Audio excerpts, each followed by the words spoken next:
Assalamualaikum warahmatullahi wabarakatuh. Selamat berjumpa kembali sahabat AG dimanapun berada. Baru-baru ini lembaga SMRC merilis hasil survei mengenai elektabilitas partai, di mana hasil yang ditemukan sangat jauh menurun jika dibandingkan dengan elektabilitas partai pada saat tahun 2019 lalu. Tentu ini ada penyebabnya. Maka kali ini AG Channel akan mencoba membedah hal ini menjadi informasi buat sahabat AG Channel semuanya. Dalam video kali ini AG Channel akan hanya menyampaikan beberapa partai saja sebagai informasi. Di antaranya seperti Partai Gerindra, Partai Nasdem, dan Partai P3. Dikatakan oleh Direktur SMRC mengenai elektabilitas Partai Gerindra bahwa elektabilitas Partai Gerindra terpaut tipis dengan dua parpol di bawahnya, seperti Partai Golkar dan Partai Demokrat. Rilisan hasil survei terhadap Partai Golkar ini mengundang berbagai macam komentar dari pengurusnya, seperti yang diungkapkan oleh Dasku yang menyatakan bahwa pihaknya memiliki parameter dan survei tersendiri.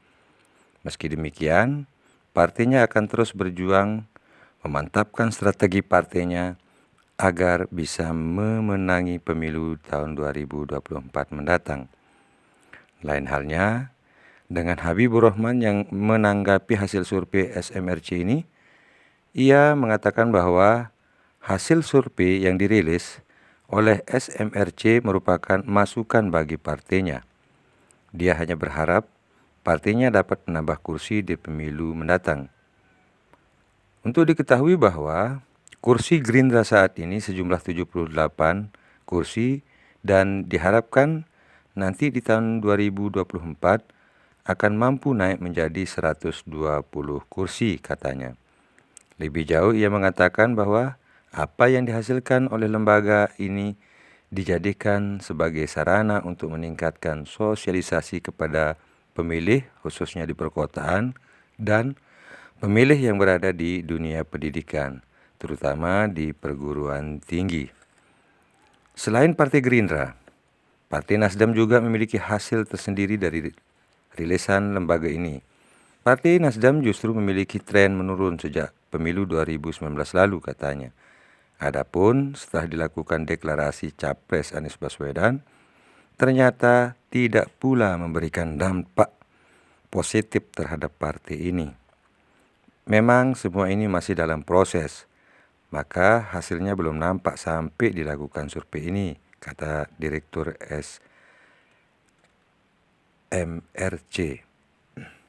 Sahabat AG dimanapun Anda berada, pada tahun 2019 lalu, Partai Nasdem memiliki suara 9,1%.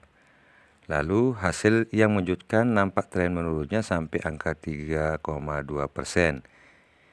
Jika saja deklarasi Anies memiliki dampak, maka tentunya akan terdapat kenaikan yang konsisten terhadap partai ini.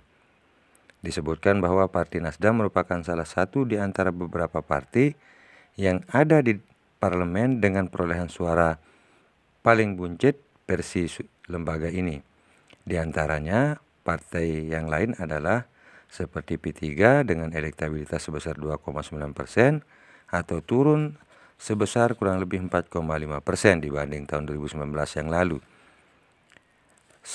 Selanjutnya ada Partai PAN juga mendapatkan penurunan dengan tingkat elektabilitas sebesar 1,7%, turun kurang lebih 6,8% jika dibandingkan dengan tahun 2019 lalu.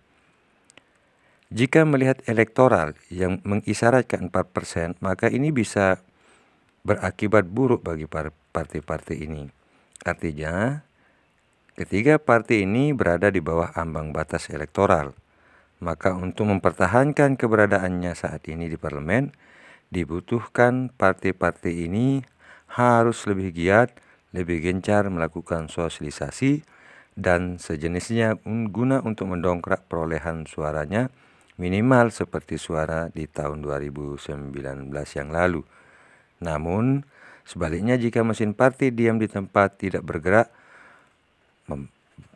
tidak mampu membaca situasi, maka tidak ada jaminan bagi partai-partai ini bisa duduk di parlemen mendatang.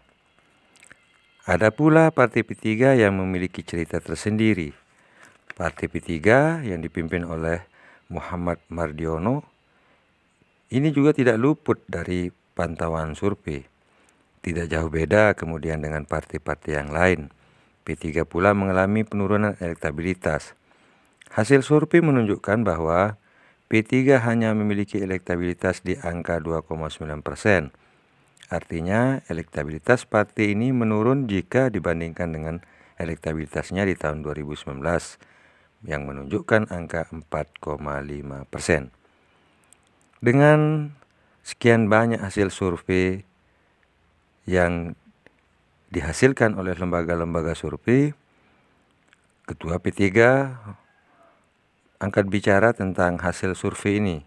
Dia mengatakan bahwa partai kami ikut pemilu di tahun 2024 mendatang, bukan survei. Sehingga P3 memilih biasa saja melihat hasil survei seperti ini. Kendati dia mengatakan seperti itu, namun mesin partai P3 telah melakukan sosialisasi ke berbagai daerah. Dalam acara ini turut dihadirkan pula Menteri Pariwisata dan Ekonomi Kreatif di acara dialog interaktif bersama masyarakat.